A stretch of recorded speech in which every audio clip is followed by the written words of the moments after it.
Alex took a deep breath as he stood in front of the large red brick building that was his new school. His palms were sweaty and his stomach churned with anxiety. This was his first day at Lincoln High School, an American school far away from the small village he had grown up in. His mother's words echoed in his mind.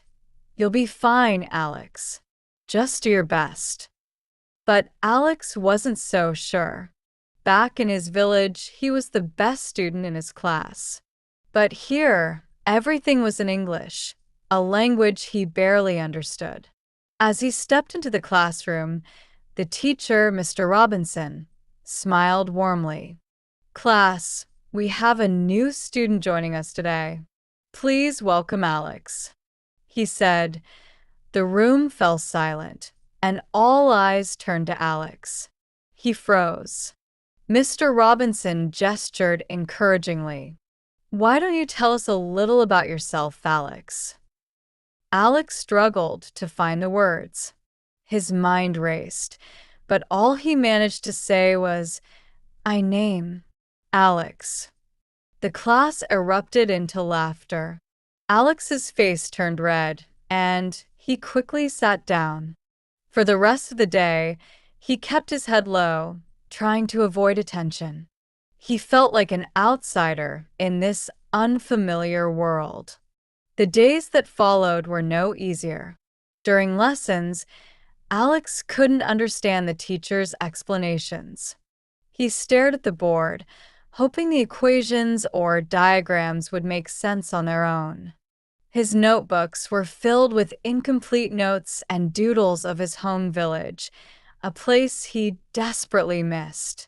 At lunch, Alex sat alone, picking at his food.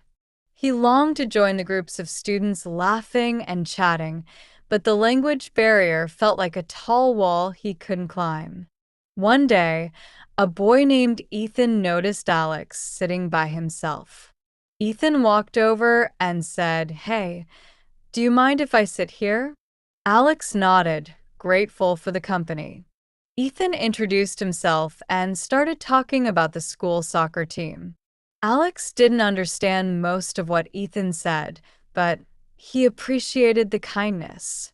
Ethan noticed Alex's confusion and asked, "Do you like soccer?" Alex hesitated before replying, "Yes, I like play." Ethan smiled. "Cool. Maybe you can join us sometime." Though their conversation was limited, it was the first time Alex felt included. That evening, Alex returned home feeling a mix of frustration and determination. His mother noticed his troubled expression and sat beside him. "What's wrong, Alex?" "I can't speak." "They laugh," Alex said, his voice trembling. His mother hugged him tightly. "Learning a new language is hard, but you're smart and hardworking. We'll figure this out together." She handed him an old English dictionary and said, "Let's start small. Write down 5 new words every day and practice them. Little by little, you'll improve." Alex nodded, feeling a spark of hope. That night, he opened the dictionary and chose 5 words: friend, school, soccer, thank you, and learn. He wrote them in his notebook, repeating each word out loud. The next day at school, Alex mustered the courage to use one of his new words. When Ethan greeted him, Alex said, "You, friend?" Ethan's eyes lit up. "Yeah, I'm your friend," he replied. That small moment gave Alex the confidence to keep going. After the encouragement from his mother, Alex decided to tackle English one step at a time. He realized he needed a structured plan to make progress. Here's how he approached it. Alex began by writing down 5 new words every day in a small notebook his mother gave him. He would look up their meanings in the dictionary, write simple sentences using them, and repeat them out loud. One day he chose the words book, learn, happy, school, teacher. He wrote sentences like, I read a book. I learn at school. Each morning, before heading to school, Alex reviewed the words he had learned the previous day. He repeated them out loud multiple times, focusing on pronunciation. Alex's mother suggested watching English cartoons, as they were simple and engaging. He started with a show called Peppa Pig, which used basic sentences and clear speech. At first, he turned on subtitles in his native language. Over time, he switched to English subtitles and eventually tried watching without any subtitles. He would pause the video to repeat phrases he found useful, such as, How are you? I like this. What is this? By mimicking the character's tone and rhythm, Alex improved both his pronunciation and listening comprehension. Ethan, his first friend at school, became an important part of Alex's speaking practice. Ethan would ask Alex simple questions every day. What did you do yesterday? What's your favorite food? Do you want to play soccer? At first, Alex's answers were short and hesitant, such as, I study. But Ethan encouraged him to add more details. Slowly, Alex began to form longer sentences. I study English. It is hard, but I try. He also practiced speaking to himself at home. He stood in front of a mirror and pretended to have conversations, starting with simple phrases like, Good morning. My name is Alex. I am from a small village. Alex created flashcards with English words on one side and their translations on the other. He would review them during lunch breaks and while waiting for the bus. Over time, he added pictures to the cards to help him associate words with visual cues. For example, the word apple was paired with a picture of a red apple. The word run had an image of a person running. Although reading in English seemed daunting, Alex started with children's picture books. He borrowed books like The Very Hungry Caterpillar and Green Eggs and Ham from the school library. These books had simple sentences and lots of pictures, which made them less intimidating. Each evening, Alex read a page aloud, stopping to look up unfamiliar words. He kept a reading journal where he wrote new words and their meanings. Hungry. I want to eat something. Full. I'm full. He also wrote down sentences he liked, such as, I am very hungry. When Alex joined the English Language Learners (ELL) program, he found a supportive group of peers who were also learning English. The teacher, Ms. Carter, introduced them to games that made learning fun. One game involved acting out words for others to guess. Alex loved this game because it allowed him to practice speaking without fear of making mistakes. Ms. Carter also encouraged the students to write daily journals. Alex started with simple entries like, Today I play soccer. I am happy. Over time, his entries became more detailed. Today, I played soccer with Ethan. It was fun. I scored a goal. Alex discovered that he loved English songs.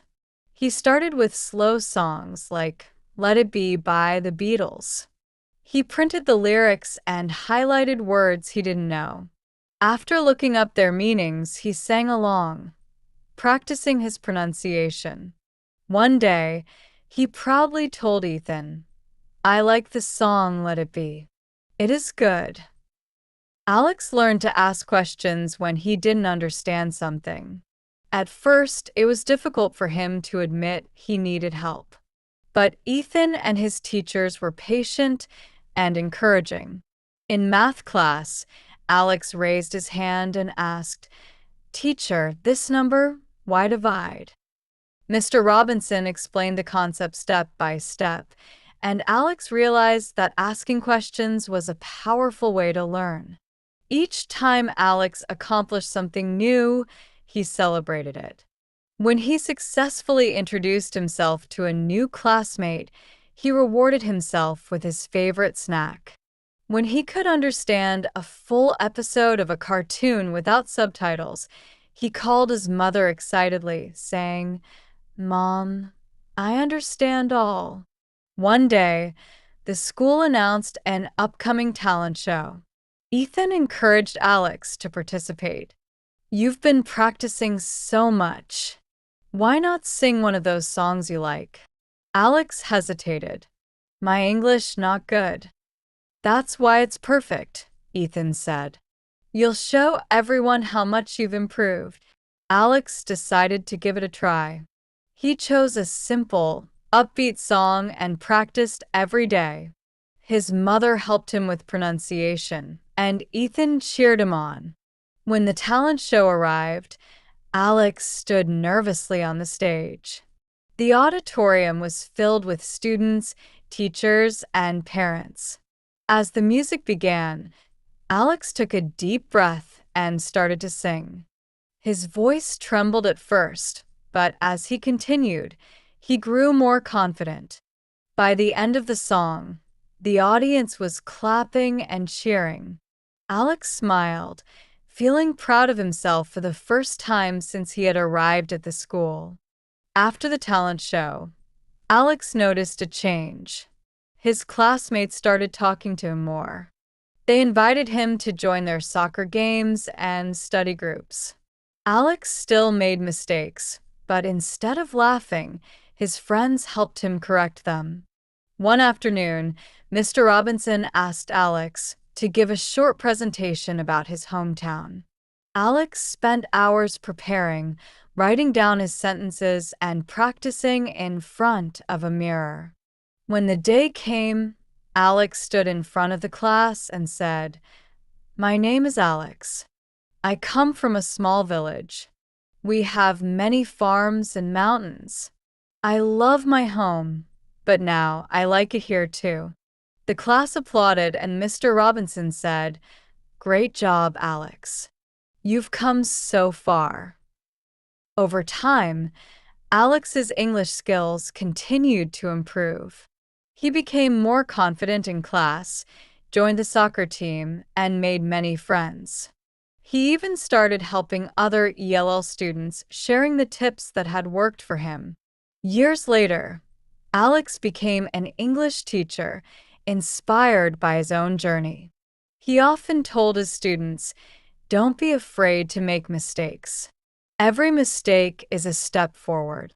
Alex's story became a source of inspiration, proving that with determination, support, and hard work, anyone can overcome challenges and achieve their goals. All right, please answer the question. 1. What challenges did Alex face on his first day at school? 2. How did Ethan help Alex feel more included? 3. What strategies did Alex use to improve his English? 4. Why was the talent show a turning point for Alex? 5. How did Alex's classmates' attitudes change after the talent show? 6. What advice did Alex share with his students later in life? Please leave your answers in the comments below and see how much your listening has improved.